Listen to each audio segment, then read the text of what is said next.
I didn't get that right. But guess what? We have an almond milk and I'm in public. This is not something I do very often because noises is not something with which I am quite amicable, let's just say. Um, there was a family playing trivia, and I'm sitting here trying to talk to my soon-to-be wife, and she's talking to me, but I'm answering the trivia questions over there. My brain, unfortunately, doesn't do well at splitting, um, compartmentalizing sources of information um, in a room when I'm in that room, let's just say. So, but it did help. I remember I was learning French and I was teaching Italian next door, which helped me pick up Italian at the same time. Allo stesso tempo. So, salut. Here is our almond milk coffee.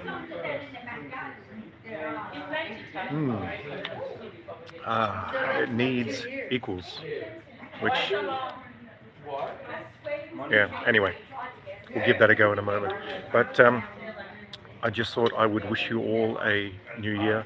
I know it's an arbitrary date, but the interesting thing about the arbitrary date is that it is something that enough people recognize as the same arbitrary date, Bosprit, and that allows people to then celebrate something together, hence feeling that they are part of something bigger than themselves, possibly, or that they are aware that they are observing something that seems arbitrary, but that other people are also observing it roughly at the same time, which creates, I don't know what it creates, but there's some sense of things having to be recognized by more than one person, and each member of that group simultaneously recognizing that everyone else recognizes it.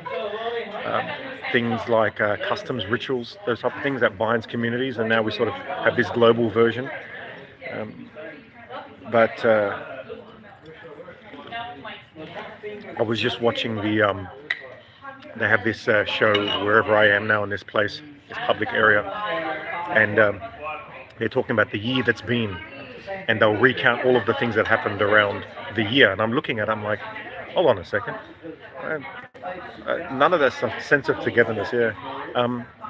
That stuff, it was interesting, as always. I mean, it's not surprising, but people tell themselves a narrative, this happened, that happened, this happened, and therefore that's your year.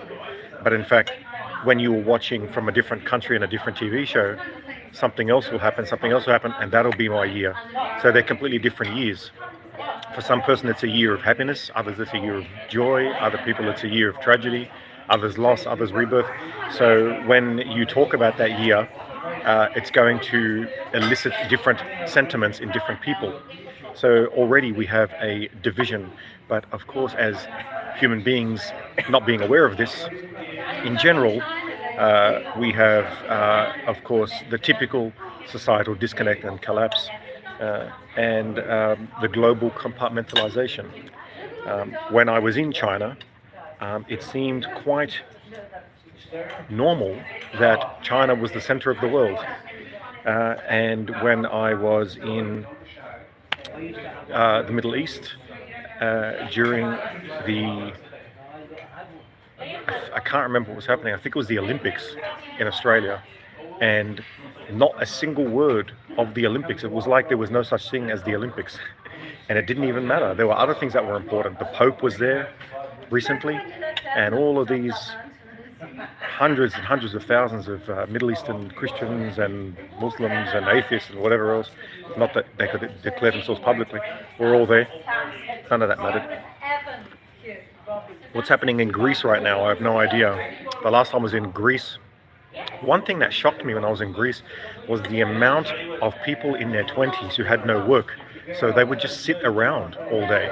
People that had degrees, advanced degrees, postgraduates, they were just sitting around. Some of them, I think one guy was a taxi driver. He said, "Where are you from, Ray?" I said, "Australia." He goes, "Australia, yeah, taking me with you, Ray." So that was fascinating. It was during the time of the garbage strike. So there was just garbage lining the streets.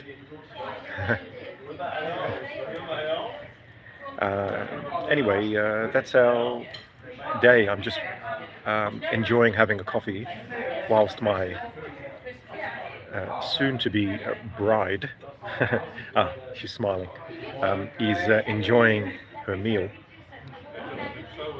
And even though, of course, as always, my dream is to traverse the world of the mathematical hyperplane and look for beautiful symmetries that have not yet been published across the scientific community and the world. I enjoy looking at them, but it is also important to spend time with my loved one. This interhuman connection that humans tend to like, I do that because it makes her happy and that makes me happy. And that's okay. Unfortunately, I can't choose the fact that I love the hyperplane more than general human interaction. But my love for her overrides that, and she is amazing in that she can see that I get joy out of being with her, and that I get joy out of her joy in being with me. So we enjoy that together. It doesn't have to be a competition. It's not like it's better or worse to spend time with human beings or with mathematics. Maths is awesome. I was just looking at the operator that may or may not be the descriptor proving the Riemann hypothesis, and it was so beautiful to see what could be an infinite matrix of eigenvalues being real entries that help form part of the zeros. Anyway, that may or may not make sense to people. And I just got a message from one of the Gab fam. Let's have a look at the message. And it says, listening to your YouTube while responding to other messages. Very cool. Very cool. The beauties of being part of the Gab fam, you can do that. All right, well, it looks like everyone's out having a good time, and that is great news. I'm very happy for you. So I'm going to love you and leave you, as I would hear a lot growing up. All the best, and until next time, don't forget to take life one smack at a time. Happy New Year, everybody. Enjoy.